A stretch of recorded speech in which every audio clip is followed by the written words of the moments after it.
Welcome back to our video series. Today we chat about geometric sequences and series. We'll look at outcomes dealing with finding common ratios and first terms of geometric sequences, finding a general term, looking for a sum of a series. We won't really look at fractional notation for repeating decimals, but we will look at something called summation notation. And how it applies to geometric or arithmetic sequences, and we'll also look at some applied problems throughout. So here's a nice question that you may or may not have heard of before, and it deals with a summer job. So which job would you take? Job A, where you'd get paid $20 an hour with 40 hours not per day, that would be per week, and go for 3 months? Or would you take a job where you got paid a penny a day, but your wage got doubled each day for 30 days? Which job would you take? This one looks pretty good, eh? 20 bucks an hour, 40 hours a week. That's 800 bucks a week times 4, 3,200 bucks a month.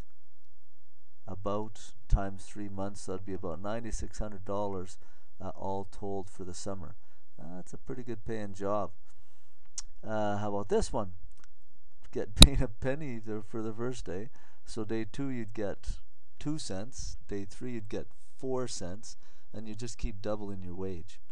Well, it turns out for the first week or so you'll be living on bubble gum, but after that you'll be living pretty high. Look at how I've put this down here. So day 1, day 2, day 3, day 4, day 5, 6, 7, 8, 9, 10, 12, 13, 14, 15, 16, 17, 18. So by the 18th day, you'll be making $1,300 in one day. This one's $9,600 for 3 months. Here you're $1,300 on the 18th day. And realizing that the 19th day, you'll be making 26, 21, 36, or whatever that adds up to. That's on the 19th day. Wait till you get to the 30th day, the number substantially increases. But this here is an example of a geometric series where I'm multiplying one term by some number, we call it a common ratio, to get the next term. So a geometric sequence then is, or a sequence is geometric if you have a common ratio between each term. So say I have 3, and say I'm going to multiply things by 2. So 3 times 2 is 6, times 2 is 12, times 2 is 24, times 2 is 48, etc. So this would be an example of a geometric sequence in which the first term is 3 and the ratio is 2. Okay, so for example here's a couple. Just take a look at what the ratio would be here. What do I have to multiply the first term by to get the second term? This one, of course, is 2. How about this one, though? Sometimes it's difficult when they're going down like this to determine a ratio. And so what you can do is use this. The idea that the ratio is you take any term and you divide it by the previous term. So for example here, let's take the 9 and let's divide it by the previous term to that, 27. So simplifying that would give me 1/3. And any one of these terms, if I divide it by the previous one, I'll get that ratio. 3 divide 9, 1/3. 27 divide 81, 1/3. 16 divided by 8, 2. 8 divided by 4, 2. So if I take any term and divide it by the previous one, I get what the ratio is. Now here's a formula that I can use for geometric series to help me determine a general term or to help me determine whatever one of the terms is in the sequence. Let's use it in a couple of questions. For example, this one, when we were using a penny a day, so penny the first day, and we get 2 cents the next day, woohoo! And we get 4 cents the next day, etc. So I want to know how much I'm going to make on the 30th day. In other words, what is the 30th term of this geometric sequence? Okay, I can use my formula. AN is equal to A 1 times r to the n minus 1. So the 30th term, we don't know yet, is equal to the first term, a penny, 0.01, multiplied by the ratio. I'm doubling my rate each time, so my ratio is 2, to the n, which is 30, minus 1. Do that on your calculator. I'll do it too. But when you're doing it, make sure you do this part first, and then times it by the 0.01. You probably could do it all together, but play with your calculator to make sure you're not messing up. Because according to Bedmes, I must do the exponents first and then multiply. Typically your calculator will take care of that for you, but be careful. I come up with 5,368,700, and I'm not sure what that is on my calculator. It just gave me scientific notation. We'll say 10. A few pennies at the end. I think there's some pennies at the end there too. Anyway, so on the 30th day, you're going to make $5 million. I'm taking job B. That's a whole lot of money. You should, if you have a rich uncle or something, see if he'll go for that deal. A penny a day and just double your wage every day thereafter, and see how much money you have at the end of the month. So that's using my term formula to find out a specific term. Sometimes we're asked for a general term, and a general term is one that is, and it sounds funny, but it's specific to this particular geometric sequence. So if I look at these, it looks like my first term is 2, and it looks like my ratio, if I divide any of these, my ratio comes out to 3. To find the general term for this specific geometric sequence, what I do is I plug in all my information into this general term except for n. So I want to keep it general, so I'm not wanting to zero in on a specific term. I want to be general for this whole geometric sequence. So an is equal to first term, that's 2, times r, that's 3, to the n minus 1. So here would be my general term for this geometric sequence. You can do general terms for arithmetic sequences as well, and you follow the same pattern. Just plug in everything except for n, because we don't want to fix on a specific term. We want to be general for the whole either arithmetic or geometric sequence. Similarly, in arithmetic sequences, we can also, in geometric sequences, use system of equations in a slightly different take on those to determine first term, and in geometric it won't be a common difference, it'll be a common ratio. So in geometric sequences, here they say 7 terms 320, 10 terms 2560, find the first term, find the ratio, find say the first 5 terms. So what I do is I can use this information, these two pieces of information, to set up a system of equations. And you'll see how it's a little bit different than arithmetic. So the 7th term, let's write out our general term first, or our formula. an is equal to a1 r to the n minus 1. Okay, so the 7th term is 320, 7th term let me move this over a little bit. So I'm doing it over here. So 7th term, okay, so I'm using this formula. I'm going to use a7. So so a7 is 320, so 320 is equal to a1, I don't know, times r, I don't know, and n is 7, so this would be 7 take away 1. Simplifying this one, is 320 is equal to a1 r to the 6th.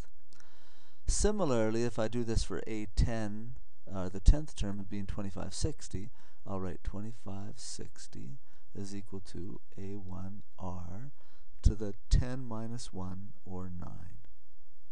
I could write 10 minus 1 and simplify, but I'll write like that. So now, solving system of equations, I'm going to take the 2560, I always take the larger one, is equal to a1 r to the 9th. And I'll write the other one right below it, is equal to a1 r to the 6th. Now, these two equations, I want to use elimination, like we've used in lots of other system of equations. But this one's a bit different because when I look at it, like I can't subtract or add to eliminate things. These aren't like terms over here. But I could divide. If I divide this term by this term, the A1s cancel or are eliminated. So I can divide these two equations because A1 and R are the same for each one. We're talking about the same geometric sequence. So when I divide, these cancel out. When I divide this, I get 8 is equal to R to the 9th divide R6, subtract common bases, subtract exponents, I get R cubed. And when I cube root both sides, I get R being equal to 2. Now that I know that R is 2, I can solve for the first term.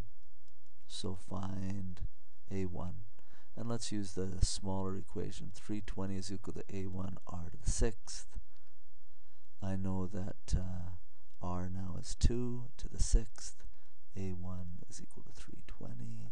So 320 divided by whatever 2 to the 6th is that 30 or 64? Something like that. A1. And now 320 divided by 64. Let me do that on my calculator. 320 divides 64 is equal to 5. So therefore my first term is 5.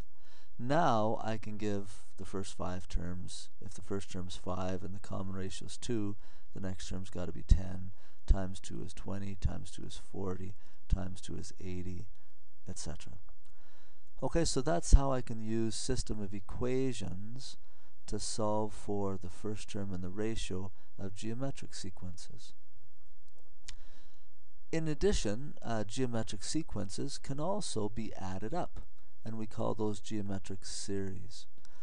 And this is a formula that I can use to find the sum of any number of terms in a geometric sequence or geometric series.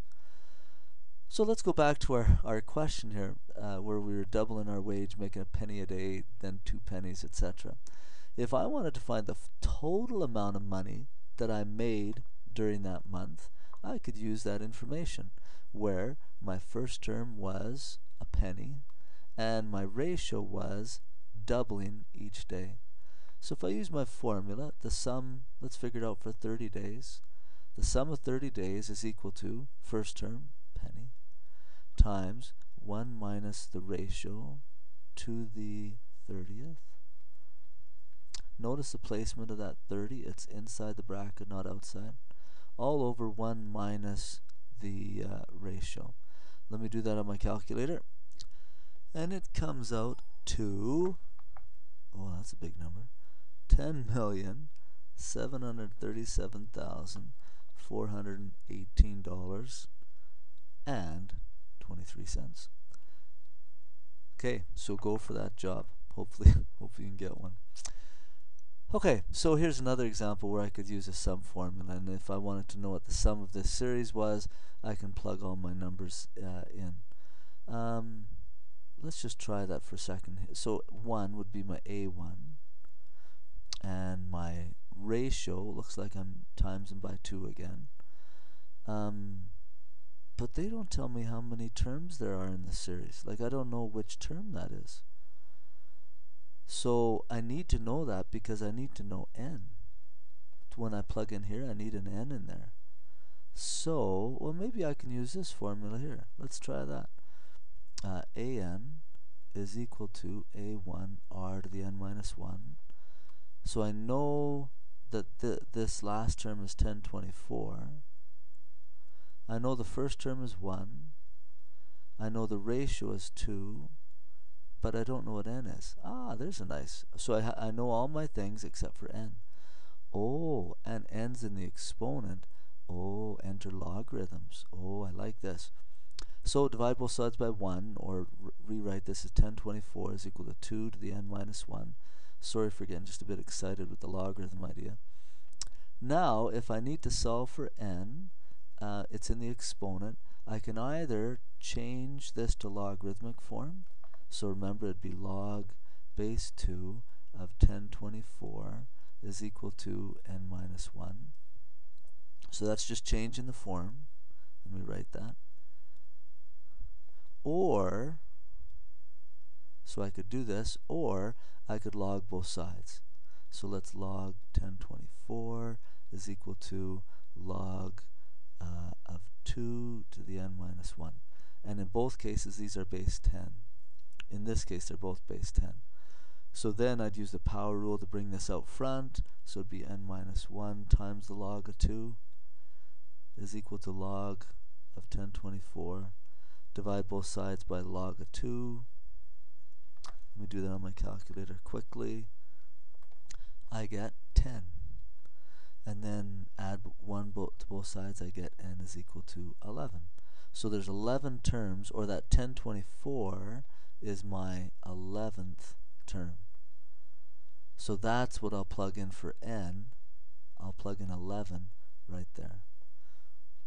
I could also do it this way, and so I could use the change of base formula, which says, well, let's use ln just as a, you don't have to, but I can ln 1024 and divide it by ln 2.